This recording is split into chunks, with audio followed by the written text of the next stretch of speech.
আজকে সকালের নাস্তা হিসেবে এই যে বানালাম হচ্ছে সেমাই আর এই যে লুচি। আমাদের এলাকায় এটাকে পাউকান পিঠা বলে, অনেক এলাকায় দেখি এইভাবে কেটে ভাজে আর বলে লুচি। বিশেষ করে রাজশাহীতে এইভাবে খায়। আমি রাজশাহী ব্লগার ফারহানা বিথির ভিডিওটি দেখছিলাম, চলেন আজকে সেই রেসিপিটাই আপনাদের সাথে শেয়ার করি। প্রথমে সেমাইটা রান্না করে নিব।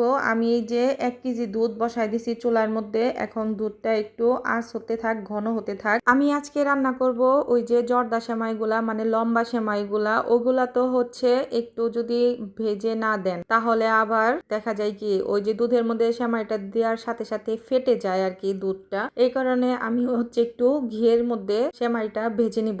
আমি প্যানের মধ্যে 2 চামচের মতো ঘি দিয়ে দিছি। ঘিটা যখন গরম হয়ে গেছে এই যে সেমাইগুলো এখন এখানে ঢেলে দিলাম। এখন আস্তে আস্তে চুলার আঁচ একেবারে কমায়া তারপরে আর কি সেমাইগুলা ভাজতে হবে, ভেজে নিতে হবে। যখন সুন্দরভাবে সেমাইগুলো একেবারে ভাজা হয়ে যাবে তখনই এই যে দুধের মধ্যে দুধ আঁচ দেওয়া রাখা আর কি ঘন করা, এই দুধটার মধ্যে সেমাইগুলা দিয়ে দিবেন। তো দিয়ে দেওয়ার পরে তারপরে চিনি, দারচিনি, এলাচ যা যা দেওয়া লাগে। এলাচটা অবশ্য দেই না, শুধু একটা দারচিনি দিবেন। আমি এই যে দিয়ে দিছি, চিনিও দিয়ে দিছি। এখন আর কি নাড়াচাড়া করব। আর এই সেমাইটার মধ্যে আমার কাছে কেন জানি মনে হয় নারকেল একেবারে যায় না। তারপরেও আমার ঘরে নারকেল ছিল কোরানো আগে ফ্রিজে, এই কারণে আমি কিছু নারকেলও এখানে দিয়ে দিছি। আর মিষ্টি জাতীয় খাবারের মধ্যে অবশ্যই 1 চিমটি লবণ দিবেন, কারণ মিষ্টি জাতীয় খাবারের মধ্যে একটু লবণ দিলে মিষ্টিটা আরো বেশি মিষ্টি করে দেয়। তো আমি লবণটা দিছিলাম কিন্তু ওইটা আর কি স্কিপ হয়ে গেছে। তারপরে এই যে আমার সেমাই রান্না করা একেবারে শেষ। এখন বানাবো হচ্ছে সেই লুচি।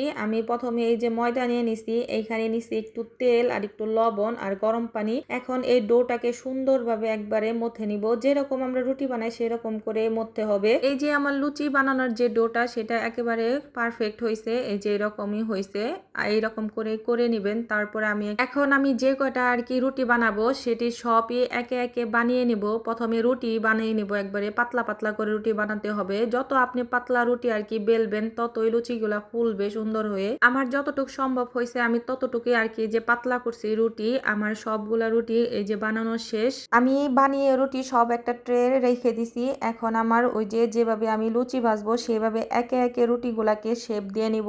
আপনারা আপনাদের ইচ্ছা মতো শেপ দিতে পারেন, আমি এরকম করেই দিব, আমার কাছে এরকম করেই ভালো লাগে। তারপরে প্রথমটা আমি বানাইছিলাম একটা রুটিকে 6 টুকরা করছে আর কি। তারপরে দেখলাম একেবারে ছোট ছোট হয়ে যায়। তারপরে একটা রুটিকে আমি 4 টুকরা করছি। 4 টুকরা করলে পারফেক্ট সুন্দর হয়। এটা হচ্ছে লুচি। লুচি একটু বড় বড়ই ভালো হয়, আমার মনে হয় ছোট ছোট কেমন জানি লাগতেছিল। তারপরে এই যে আমি 4 টুকরা করে নিছি। সবগুলা রুটি একে একে এইভাবে আমি কেটে নিছি। কাটাকুটি করার পালা তো শেষ, এখন শুধু হবে ভাজাভাজি। চলেন এখন তাহলে আপনাদের ভেজেও দেখাই কেমন হয়েছে আমার লুচিগুলার, কেমন ভাবে ফুলছে সুন্দরভাবে। এই যে চুলার উপর এখন একটা প্যান দিয়ে দিছি, তো প্যানটা গরম হতে থাক। আর আমি এই যে লুচিগুলা নিয়ে আসলাম। এখন এই যে প্যানটা গরম হওয়ার সাথে সাথে দিয়ে দিব তেল। তেলটা একটু বেশি দিতে হবে কারণ এই লুচিগুলা ভাজতে হবে একেবারে ডুবু তেলে। তেলটা গরম হওয়ার পরে তারপরে এই যে কেটে রাখা লুচিগুলা আর কি দিয়ে দিব সবই আস্তে আস্তে, কারণ কড়াইটা তো একটু বড় সাইজের, আমি অনেকগুলা করে ভাজতে পারবো, তাই আমি প্রত্যেকবারে 3-4টা করে দিয়ে দিতেছিলাম।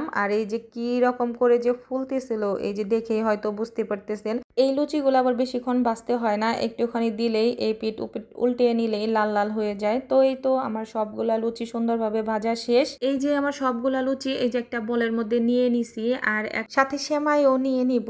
আর এই যে সকালকার নাস্তা হিসাবে একেবারে পারফেক্ট, অনেক মজার একটা খাবার ছিল। বিশেষ করে আমার আব্বাজানের অনেক মিষ্টি জাতীয় খাবার অনেক পছন্দ, তার জন্য অনেক ভালোই হয়েছে এভাবে রান্না করে দেওয়ার। সেমাইটা একটু মিষ্টি মিষ্টি বেশি ছিল, কারণ আমাদের ঘরের সবাই মিষ্টি একটু বেশি খায়। এই যে আমি সবগুলা প্লেটে নিচ্ছি, আর এই যে সাথে তো সেমাই আছেই। তো আজকে খাইতে খাইতে আপনাদের কাছ থেকে বিদায় নিয়ে নেব। তো ভিডিওটা কেমন হলো অবশ্যই কিন্তু কমেন্ট করে জানিয়ে যাবেন। আর ভালো লেগে থাকলে অবশ্যই একটা শেয়ার করে দিবেন, পাশে থাকবেন। পাশে থাকলে তো অবশ্যই অবশ্যই পাশে পাবেন। আজকের মতো এখানেই বিদায় নিয়ে নিচ্ছি। আসসালামু আলাইকুম, আল্লাহ হাফেজ।